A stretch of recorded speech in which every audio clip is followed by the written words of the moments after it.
Hey, what's up, everyone? Jared Sandler here with our pre-opening day Q&A. I want to thank everyone for all their questions. So we're going to get going. The first one's from Justin, wanting to know, why won't the brass spend money to put a competitive product on the field? I think this is a question and a sentiment shared by a lot of people. So the collective bargaining agreement in baseball is such that it doesn't incentivize teams in the Rangers position rebuilding to spend money on guys, especially early in their rebuild. As a matter of fact, it doesn't just not incentivize them, it decentivizes it.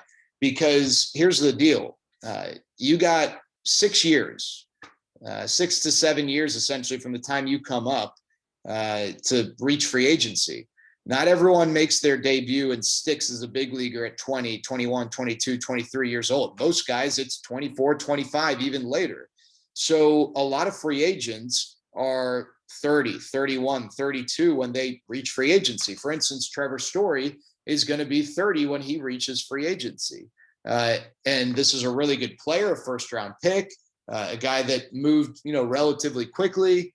But, the reality is, guys, unlike in the NBA where you get drafted and you hit the NBA top level, you don't necessarily need to go through the G League. In Major League Baseball, you go through the minors. And so, let's take George Springer. He was a big free agent this offseason. What incentive did the Rangers have to sign George Springer? He's 30, 31 years old. By the time the Rangers reach their target of really competing and fielding a team that's going to fight for a playoff spot, George Springer is probably out of his prime. And now you're paying him for a production that he's no longer going to give you, at least at the level of the money. And when he was giving you that production, you didn't really need it, if that makes sense. So the Rangers only have 30 some odd $million committed to players after this year. There's a reason for that. It's not because they're going to become Oakland or Pittsburgh. It's because they're getting ready to spend a lot of money, because they're going to be 1 year closer to reaching that kind of target rearrival date, if that makes sense. You want to time up as best as you can the money spent and the production from the players in whom you invest with, your years of really competing. That's why it makes sense for the really good teams to spend money. And it feels like a rich get richer standpoint, because it makes sense for them to spend. It makes sense for a team trying to win a World Series right now to pay buku bucks for a guy who's probably going to produce nowhere near the level of the money 3 years from now, but you're not really concerned about 3 years from now. You're concerned about now. Well, it's the opposite for the Rangers. They're not as much concerned about now as they are 3 years from now. And so the current system does not really incentivize them to spend money. They need to get 1 year closer, feel like they're making progress. And I think this offseason, they're going to start spending a lot of money. All right, this from Subcheck on Reddit. With Odor's time with the Rangers over, Chris Davis and Kyle Gibson become the highest paid players on the roster. It looks like the Rangers should be poised to spend money in the coming years. Who do you see as the next internal player to be signed to an extension? Could it be a viable strategy to try to lock someone like Josh Young up before he plays a major league game? We are seeing more and more teams take on that strategy. They're not spending a lot of money for a guy like Josh Young, but they're buying out the arbitration years. And the hope is that 6 years from now, he's producing, or even really when he hits arbitration, he's producing at a level that's much higher than the money you've committed to him. I think it's something the Rangers could explore, but I wouldn't see it be anything more than like a 6 year for like $15 million deal, kind of like what they did more or less with Jose Leclerc. But I don't know that that's something they would do with Josh Young. As far as internal extension guys, I think they'll, and people have asked, and we're going to get into Joey Gallo here in a little bit. I think you can consider Joey Gallo as a candidate. There are reasons why I don't think that's going to happen. Maybe someone like Mike Foltynewicz pitches well, and in the middle of the year, they want to lock him up for a few more years, but that's not going to be a big dollar extension. That might be, hey, we're going to keep Mike Foltynewicz around for 2 more years at $10 million a year, 20 total.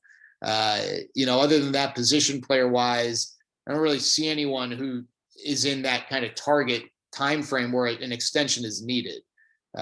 Maybe a David Dahl, but even, you have control over him for a couple more years in which you don't need to overreact to that. So I don't see any of these big extensions taking place here this year. We'll get more into Joey Gallo here in a little bit. From King Stratton, who do you think is the best case scenario for the tandem spots in the rotation, or what do you think is the best case scenario? Are there 2 or 3 guys you anticipate doing well? And on that note, do you see any of these guys proving themselves and getting a full rotation spot this season, or does the worry about innings count prevent that? So I'll start back to front. Yeah, I think no matter how Taylor Hearn, Dane Dunning, Kyle Cody, those guys pitch, because of recent injuries and just lack of buildup because of the abbreviated 2020 season, I don't think they're ever really going to consistently get opportunities this year to go 6-7 innings like a normal starter. I think that obviously the hope is that they pitch in such a way that going into this offseason, the hope is that, they could earn those roles next year. I'm really curious about Dane Dunning. I'm intrigued by how he could operate in a 3-4 inning stretch. I think he's got a really good chance. And then this isn't really as much someone for the future, but I do think Jordan Lyles has looked different. And that's the key. Good results in the spring, but looking more or less the same don't do anything to me. Looking different tells me maybe you've made adjustments. And I think that's been the case for Jordan Lyles. All right, this one from Gavin. We talk about the stadium, but don't hear much chatter about the turf. How do the players like it? So far, the early returns are fine. I think the players feel like it's, not a surface in which their body is totally breaking down on them, like, some of these old surfaces. I think they feel like the reads off the turf are true. So they're not dealing with as many bad hops. Of course, sometimes you get a little, notch in the carpet that tricks it up, but that doesn't really happen from like a read standpoint as far as like side to side. The ball kind of goes at you. One thing early in the season last year, people felt like the turf played fast. So it was more conducive to ground balls. Ground balls were getting through. It was making it tougher on infielders because it would take some strong hops. We didn't see that as much as the year went on. But from like a physical standpoint, I think we need to see a full year to really get fair returns from those guys, but they didn't seem to voice any sort of displeasure with it. From Robert, lots of areas of concern this year. I'm most fearful of the rotation. If the wheels fall off, not only do we lose, but no sense of being in games before they start. Give me best case realistic rotation we can hope for this year. I don't think anyone's going to look at this rotation and say this is a dominant group. I think you just hope that the young pitchers are able to deliver in a way that they are competitive. I don't necessarily know, like, best case realistic, if this is the answer you're looking for. I just think being competitive and not doing what you sort of alluded to in the question, where you just every day you've got a guy you feel like you got to score 8 runs for it to even win the game. I think having the returning guys, Gibson and Lyles, be just a little bit better. Having Mike Fultonevich be a league average pitcher, and then you get what you get out of the young guys, and then Kohei Arihara. I just think that's those are fair upside expectations. I think Kohei Arihara could be really good. I think Mike Fultonevich could return to form. I think Kyle Gibson is going to be a lot better this year. But for me to sit here and say, well, all these things are going to happen, just probably isn't realistic. That's the case in any team with any group of players. Some are going to outperform, others are going to underperform, and then others will kind of meet expectations. So I think that this can be a competitive rotation, in terms of kind of being middle of the pack. That's what I think upside is. Here's another question from U6, and it's a weird Twitter thing. Who's the last member of the 26-man roster? Well, I think we're going to find that out tomorrow. My guess is Colby Allard. He's optionable. He's a lefty, which I think might help with this current group, and he can go multiple innings. He's also on the 40-man roster already. So no roster manipulation. You're not exercising an option that you don't want to exercise. You already have exercised it. He is optionable, so I go with Colby Allard. From Nike, should opening day be a national holiday? Yes, I think so. Which Ranger gets called up from the minors first? My guess is it's a position player, so I'd go with Andy Banez. And where do I think Rugi will end up? I think he ends up on a bad team, because I think it's a bad team that can take a chance on Rugi and give him a year to see if he can figure things out. So I don't know if that's the Tigers or the Orioles, but one of those teams would seem to make sense. From Rom, assuming IKF is once again stellar defensively, what does he have to do offensively to stay at shortstop for 22 and beyond? Or do you think the Rangers will pursue a free agent regardless? And for a bonus, if they do pursue the shortstops, which of the 5 do you pull out all the stops to sign? So I think if you look at the shortstops in Major League Baseball right now, we're talking about maybe the best offensive grouping in the league. And it's just not realistic or fair to expect Isaiah Kiner-Falefa to jump from someone who's never had a 700 OPS to someone who's going to push a 900 OPS. That's just not his game. That's not his strength. That's not necessarily his fault. I think that Isaiah Kiner-Falefa has a place on this team, absolutely. And I'm excited to see what sort of improvements he's made offensively. But for him to perform in such a way that all of a sudden you're going to turn your back on Seager, Lindor, Story, these guys, it's just not likely. Who do I pull out the stops to sign? Francisco Lindor to me is maybe the best of the group. Corey Seager and Trevor Story are the ones who I believe are most realistic, and they present, an interesting kind of comparison. Corey Seager's younger and the better hitter. But he might not be a shortstop long-term. I mean, he's really kind of just an average shortstop now. Trevor Story is a really good defensive shortstop. He's also faster, doesn't have the injury history.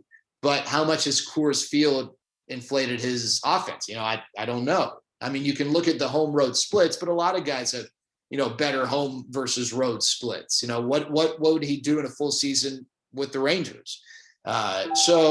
If offense is your priority, Corey Seager's the better offensive player. If you're looking more full package, I think Trevor Story is the better option. The wild card here is Carlos Correa. We really haven't heard a whole lot about Carlos Correa. And the interesting thing is, if you look at the really, really good teams in baseball right now and the teams who typically spend, they don't really need shortstops. So either, my guess is one of these guys is going to get signed by a team who's got a shortstop in place and someone's going to move, say the Red Sox, and they move Xander Bogaerts. You're going to see maybe a guy sort of slip through the cracks and end up with a team you wouldn't necessarily expect, because that team's really willing to spend a lot and they're not getting the offers from the franchises that they're looking for. But I think as far as the Rangers are concerned, I think it's Seager or Story. And I go back and forth each day which one I'm maybe more bullish on signing here and being here long-term. From Any Permission 1124, over the course of a 162 game season where expectations are not necessarily high in the win column, what kinds of things do you watch to keep it interesting and optimistic about the future? It's the young guys. I mean, from a general standpoint, just the trends of the game for that particular year, the numbers, what stories the numbers tell from like a general standpoint, because good team, medium team, bad team, numbers are still there telling a story, and they sometimes tell really interesting stories. But I think for me, Rangers specific, it's just the progress of the young guys. And it's not about looking at a particular young guy at the end of the year and looking at their season numbers. It's about taking a young guy and seeing, okay, he pulverized fastballs in April. He stopped seeing as many fastballs in May and June, was struggling against the off-speed stuff. And then in July and August and September actually started showing improvement in those areas. Watching the growth and the adjustments that are made by the players. Those are the things that I really look out for. From Wired Sheep, what are the 3 things not being discussed about the team that I should be optimistic about heading into this season? I think, a lot of people are talking about the young guys. I mean, to me, I'm excited about, I'll give you players like David Dahl. I don't know that people are talking about him a ton. And Kohei Arihara, surprisingly, people aren't talking about him a ton either. You can dial it up to 94, 95. I think he's a really interesting guy who might have been undervalued when he, came over from Japan. And I think one thing listen, I don't know. I think in an ideal world with the way the game's being played now, you don't want to have to rely on stolen bases to generate offense. I think if you just reality look at this Rangers team, they're going to run a lot, and they've got a lot of athleticism in the outfield defensively. I think those elements are going to be really fun to watch throughout the year. From Squitchy, Have you gotten to try the food at the stadium? And if so, what's the best? I have not. I did walk the concourse. I will tell you that I think some of the options are maybe a little more limited in this year than, subsequent years because of COVID.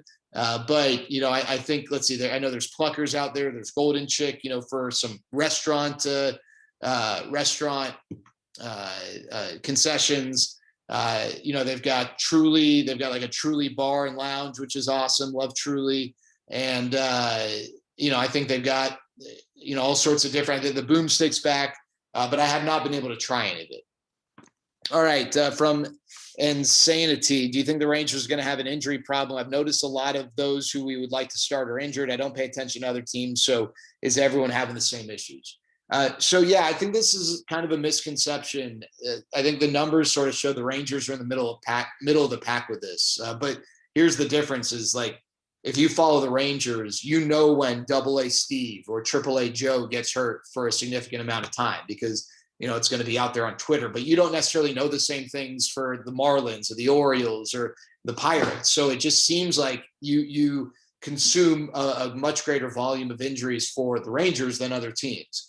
The reality is the Rangers are more or less middle of the pack with this, specifically when it comes to Tommy John stuff, because I know that's always a hot button issue. But that's a great question.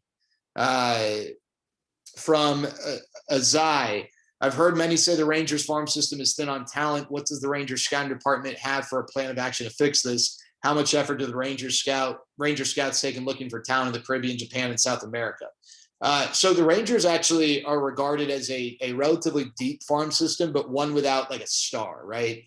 So you look at the Padres or the Mariners, these like the Twins with Royce Lewis, the Padres with Abrams and Campusano and all, they've got guys who are like, man, this guy is like a franchise player.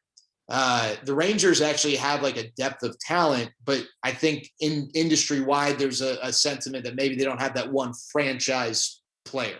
As far as, how much effort they take internationally, I mean, the Rangers have always been one of the more internationally driven organizations, whether it's the Pacific Rim operations, the Latin American operations, they've always had a really strong presence there, especially if you look at the rosters and the contributors over the last several years. From Jesu, since it might not be the year to go watch the Rangers hoping that they win, what are the coolest things you found in the new stadium? To be honest with you, I haven't really been able to take in like the stadium experience because, we've been limited in where we're allowed to go, with like the kind of bubble sort of setup. But what I'd say is I think the left field 3 decks seem like that could be a cool kind of viewpoint. Everything I've heard from fans, it seems like the seats, they're all closer to the action, which gives you kind of more of a feeling like you're right in it. And then I just think it's going to be a loud atmosphere, whether it's half full or sold out or whatever. It's built more up. It's more enclosed, especially when the roof is closed. I think it's going to be a really loud, fun atmosphere. From Twiddle Bits, what 3 things would make it a successful season regardless of the record? I think, generally speaking, it's development of young players. I think you want to find 2 to 3 guys who you believe for sure have shown you enough to lead you to say, this guy is going to be a starting or high level contributor on our next playoff teams. That's just fewer spots you have to try and fill to get to that point. So that's something I think is significant. And I think whatever moves the Rangers make, maximizing the value of the guys whom they trade, taking on more prospects is a big one. And then getting the guy they want at number 2. That's going to be a big one as well. And getting that guy going and, beginning the clock on that player's arrival at the big league level. Is Gallo a Ranger on September 1st? No, he's not. That's my thought. That goes to the question about extensions earlier. Scott Boras does not have his clients sign extensions. It very, very rarely happens. And when it does, you have to go so over the top to pay them to justify them not reaching free agency. With Joey Gallo having 2 years left on his deal, and at that point, 1.5 years, that's probably the way to maximize his, his value. You don't want to wait until there's just a couple months. And my guess is that, unfortunately, Joey Gallo's value to the Rangers might be better in a trade than it is in a Rangers uniform. When does Young come up to play third? You're probably looking at July with his injuries, my guess. Which starting pitcher has the best win-loss record in ERA? I'll go with Kohei Arihara for ERA, Kyle Gibson for win-loss. Does IKF win a Gold Glove at short? I don't think so. Which young player emerges as an up-and-coming star? I hope it's Leody Taveras. That would be a really good thing for the Rangers.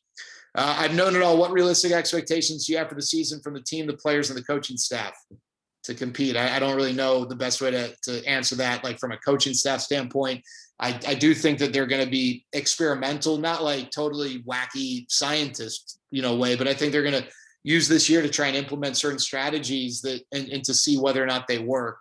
And I think, for the team, it's going to be up and down because they got a lot of young players. And so there's going to be some stretches where, you look into the future and you say, I see it. And then there are going to be stretches you're like, huh?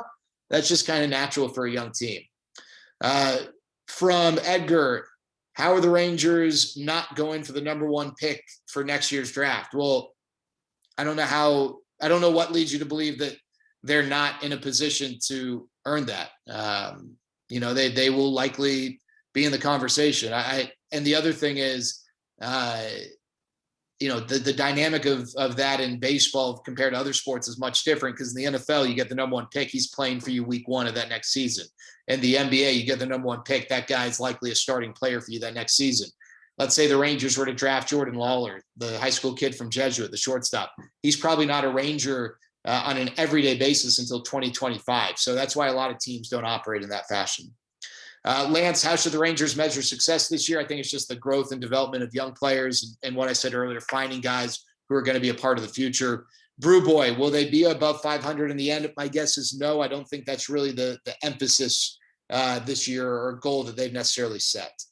Craig kind of has the same question, so that's the answer. Aaron, is Jack Leiter at #2 a possibility? Yes, but he needs to stop throwing no-hitters. Otherwise, he's going to leapfrog Kumar Rocker probably in the rankings and the thoughts there. From G Hubs, what's the feeling in the locker room without Elvis and Odor now? Are there too many new players to notice a difference? We're not in there every day because of COVID, but what I'll tell you, and speaking of players, it feels like it's a new chapter. And not as much because of Rugi. Rugi didn't have that stronghold on the clubhouse, and it's not a shot at Elvis at all. But the reality is this organization's going in a different direction. They're going younger, and I think they want these younger players to take ownership of kind of the leadership element of this. And, without the old guard or guys who were around for the last playoff teams, it kind of gives the young guys a little more opportunity to take ownership. Scott, what's Kyle Gibson's floor and ceiling ERA for this season? Can he be an all-star? Well, the Rangers have to have one all-star, remember. I think it's likely Joey Gallo. I do think Kyle Gibson's going to have a lot better year. I think, he's a smart pitcher and was able to use last year as a kind of a measuring stick and work off of that. He's added a cutter that he will, help kind of take hitters off of his sinker. And I just think physically he's in a much better place after dealing with ulcerative colitis. He's another year removed. I think his body's a lot stronger. So I think, with Kyle Gibson, you're looking at a guy that could have an ERA. Again, it seems like Globe Life Field is going to be maybe somewhat pitcher friendly. I think we might be getting into that in a little bit. But I think, you're looking at a guy who can have an ERA a little bit above 3. But again, you could have a guy with an ERA around 5. I think it's unfair for me to at least not present that part of it with what he did last year. From Ethan, will the Rangers get dominated by left-handed pitching this year? I think you got to look at it relative to how they do versus right-handed pitching. I think this is a Rangers offense that isn't going to be near the top of the charts in a lot of categories. So that probably means they're not going to be near the top against lefties or righties. But I think that relative to how they fare against righties, I do think this is a lineup that can have success against lefties or maybe position too, because you've got even the lefties, Gallo, and when Calhoun's healthy, Nate Lowe. These are guys who appear to be able to have success against lefties. From Jordy, since the owners are not in win mode, what players might perform well to offload at the deadline and bring back above average prospects? I don't know what your definition of above average is. Joey Gallo is the guy who's the most valuable. Jonathan Hernandez and Joely Rodriguez have value. Obviously, Jonathan's is not really there right now because of the injury. And I don't know that the Rangers are necessarily gung-ho on moving him. If Mike Fultonevich comes back and has like an all-star season, then, he could be that guy. Kyle Gibson, same thing. He could be that guy. But I think really the one guy who I think will definitely bring back an above average prospect if by above average you mean a top 100 prospect, is Gallo. Kenneth, what percentage of the opening day roster is still here in September? Traded, released, sent down? Probably like 80.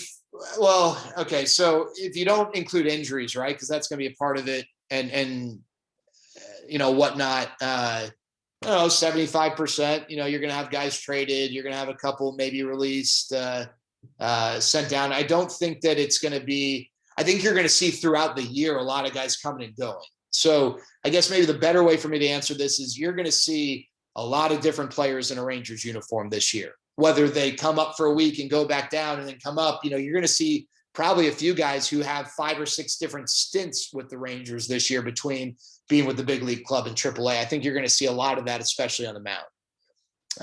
AK Sooners, who's leaving before the trade deadline this year? It's tough to know for sure. Anyone in the bullpen is always an option for a team that's not competing for a playoff spot. But I'd also say that Joey Gallo is definitely a guy who, will be on deadline or trade watch all year.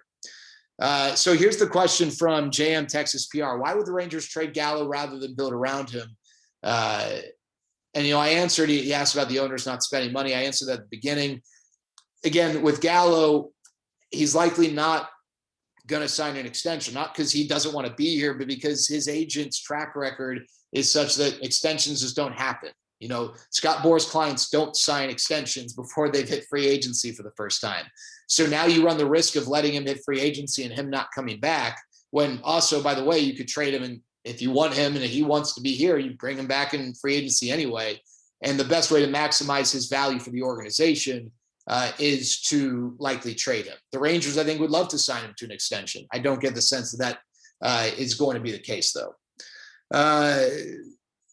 Jeremiah asked a question about what are realistic scenarios we should shoot for from a rebuilding standpoint. Kind of mentioned that. It's the growth of the young players. Is it possible the Rangers end up having a top 5 pick next year? Absolutely. Will Gallo hit over 250? I'd say kind of the 235 to 245 range. Will Calhoun and Solak take next steps? I'm really intrigued to see what Nick Solak does this year. I think a lot of the numbers below the surface last year, beneath the surface, suggested he should have had more success than what he did. And I'm curious to see what the numbers look like over the full season. Sleeper prospect that gets caught up and makes an impact from Bryce. I'm going to go with Luis Ortiz, former first-round pick of the Rangers. Didn't really work out as a starter at the big league level or coming up through the minors with the Brewers and the Orioles after the Rangers traded him in the Lucroy deal. I think he's got a chance to be a really good back-end reliever. From Kobe, full platoon at third with Holton Culberson. And John's got the same question. Or does one get the majority of the starts? I don't know that it's going to be a straight up left-right platoon, but I think you're going to see both guys there. Is it 50-50? I don't know. Maybe a 60-40 type setup for whoever ends up hitting better. Gary wants to know, how do you feel about the catching situation? I really like it. I think both guys are really, really strong defensively, and that's important. I'm intrigued to see what sort of growth and development Jonah Heim can demonstrate offensively, because he's got the frame that makes you think, this is a guy who could be a good offensive player. He's a contact guy. And I think that over the course of 100 starts, Jose Trevino is a guy that can hit, 10 to 15 home runs. From Juicy, Rocker versus Leiter, who's fallen to Texas at number 2. I still think Rocker goes number 1 right now, but that's an ever-evolving discussion. From Mavs fan, I need a sales pitch on why I'm tuning in this year. I think, for me, again, it's going to be an exciting, fun brand. You're going to see a lot of running, a lot of action. I think you're probably going to see some kind of crazy-ish games. And then if you really love watching young players and kind of looking towards the future of this organization, you're going to get a lot of those opportunities. From Cockrell, in your opinion, which young players must the Rangers see develop this year to get this rebuild moving in the right direction? I'm going to say Leody Taveras is one, and then pick a pitcher, whether it's Dane Dunning or Kyle Cody or Wes Benjamin, Taylor Hearn. Just give me one. I think that'll be important, but I'm going to go ahead and say that I think I'll just throw out Dunning and Taveras. From Eric, do you think the Rangers could have a potential playoff squad as early as 2023? Well, with expanded playoffs as a strong possibility, yes. I think they go in and make a big signing this offseason, maybe another. If they don't, I think they're going to make 2 over the next 2 off seasons, whether they both come this upcoming off season or they spread them out. You're going to have the number 2 pick this year. And if you draft one of the pitchers, they're likely going to be a part of the mix by then. You've got the growth of these young players. You have more clarity on what holes you need to fill. So I do think at minimum, they're going to at least go into the season with us saying, hey, yeah, playoffs are a possibility. World Series by 2023, I don't know that, at this point it's on that kind of a path, but getting into the conversation, yeah, if they have a good couple of off seasons, it's definitely possible. Does the staff have issues connecting with Latin players? This from Matt. Since Woody's been here, we've seen a decline in Latin free agents and decreased Latin starters. I heard on the broadcast that Gallo recruited Dawn. It got me thinking that maybe this is Beltre thing. No, I don't think the Rangers have an issue with Latin American players. You look at their bullpen, there's a large Latin American presence. Obviously, Hernandez, Leclerc, and Rodriguez all hurt, but those are 3 impact players. You still have Ronald Guzman. Up until this offseason, you had Elvis and Rougned Odor. I don't think that Latin American presence, and if you go to the minor league system, I mean, they've got a ton of international flavor, and you look at their top prospects. So I don't see that as an issue. I think it's maybe just cyclical, if anything. KCL, and by the way, it's definitely not because Woody's ability to connect with Latin American players.